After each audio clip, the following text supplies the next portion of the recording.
ఉమ్మడి రాష్ట్ర విభజనతో అవశేష ఆంధ్రప్రదేశ్, కొత్తగా ఏర్పడిన తెలంగాణ రాష్ట్రాలకు హైదరాబాద్ నగరం 2014 జూన్ 2 నుంచి ఉమ్మడి రాజధానిగా కొనసాగింది. పునర్వ్యవస్థీకరణ చట్టం ప్రకారం 10 ఏళ్ల పాటు కామన్ క్యాపిటల్గా కొనసాగాలన్న నిబంధనతో ఇవాల్టితో 2 రాష్ట్రాలకు ఉమ్మడి రాజధానిగా చెల్లుబాటు కానున్నది.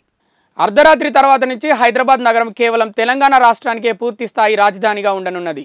దీంతో ఇప్పటి వరకు ఆంధ్రప్రదేశ్ వాడుకున్న lake view guest house, లకిడికాపుల్లో police శాఖకు చెందిన భవనం, హెరిటేజ్ బిల్డింగ్ ఇక్కడి నుంచి తెలంగాణ ఆధీనంలోకి రానున్నాయి. ఆ 3 భవనాలను వెంటనే స్వాధీనం చేసుకోవాల్సిందిగా ముఖ్యమంత్రి రేవంత్ రెడ్డి ఇటీవల నిర్వహించిన సమావేశంలో అధికారులకు స్పష్టం చేశారు.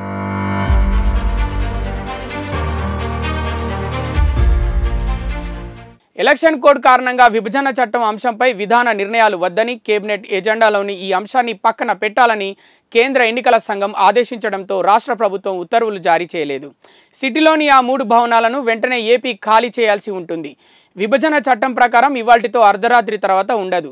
ఈ 3 భవనాలను రెంటుకు లేదా లీజుకు ఇవ్వాల్సిందిగా ఆ రాష్ట్ర ప్రభుత్వం నుంచి ఇప్పటికే రిక్వెస్ట్ వచ్చినట్లు తెలంగాణ సచివాలయ వర్గాలు తెలిపాయి.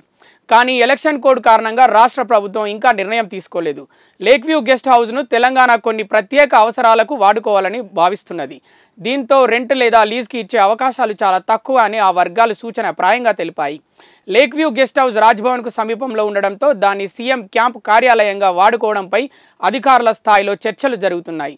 పోలీస్ శాఖకు చెందిన భవనంపై ఆంధ్రప్రదేశ్ ఎలక్ట్రిసిటీ రెగ్యులేటరీ కమిషన్ అవసరాలకు వాడుతున్న హెరిటేజ్ భవనంపై ఆలోచించి నిర్ణయం తీసుకునే అవకాశం ఉన్నది. అప్పటికీ ఎలక్షన్ కోడ్ ముగుస్తున్నందున మంత్రివర్గంలో చర్చించి పాలసీని ఖరారు చేయనున్నది. ఆంధ్రప్రదేశ్లో కొత్త ప్రభుత్వం ఏర్పాటైన తర్వాత ఈ 3 భవనాలపై 2 రాష్ట్రాల మధ్య జరిగే సంప్రదింపులకు అనుగుణంగా స్పష్టత వచ్చే అవకాశం ఉంటుంది. మంత్రివర్గ సమావేశంలో చర్చించి స్పష్టమైన నిర్ణయాన్ని తీసుకోనుంది.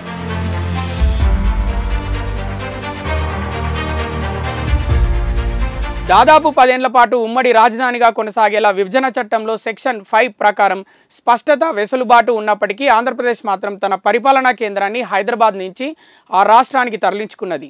అక్కడే సొంతంగా సచివాలయం, అసెంబ్లీ, రాజ్భవన్, హైకోర్టులను నిర్మించుకున్నది. దీంతో ఆచరణలో ఆ రాష్ట్ర రాజధానిగా అమరావతి కొనసాగుతున్న విభజన చట్టం ప్రకారం హైదరాబాద్ మాత్రం ఉమ్మడి రాజధానిగా కంటిన్యూ అయింది. 10 ఏళ్ల గడువు జూన్ 1వ తేదీ అర్ధరాత్రి ముగుస్తుండడంతో ఆ రాష్ట్రానికి హైదరాబాద్తో ఉన్న 10 ఏళ్ల ఉమ్మడి రాజధాని బంధం సమాప్తమైంది. పూర్తి స్థాయిలో తెలంగాణ రాజధానిగానే హైదరాబాద్ కొనసాగనున్నది.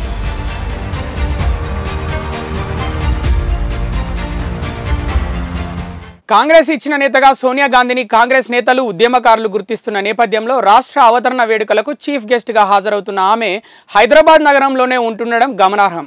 ఉమ్మడి రాజధానిగా హైదరాబాద్పై ఏపీకి ఎలాంటి ఆజమాయిషీ లేకపోయినప్పటికీ 2 రాష్ట్రాల మధ్య పరిష్కారం కాని అనేక సమస్యలపై కేంద్ర హోంశాఖ స్పష్టమైన నిర్ణయాన్ని ప్రకటించాల్సి ఉన్నది.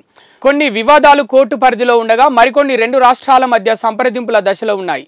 ఆస్తులు, అప్పుల విభజనతో పాటు కొన్ని డిపార్ట్మెంట్ల హెడ్ క్వార్టర్ నిర్వచనంతో బ్యాంకు ఖాతాల్లోని డిపాజిట్ల పంపిణీ జరగాల్సి ఉన్నది. ఇవి ఇప్పటివరకున్న అప్డేట్స్. మరిన్ని అప్డేట్స్ కోసం చూస్తూనే ఉండండి పూరా లోకల్.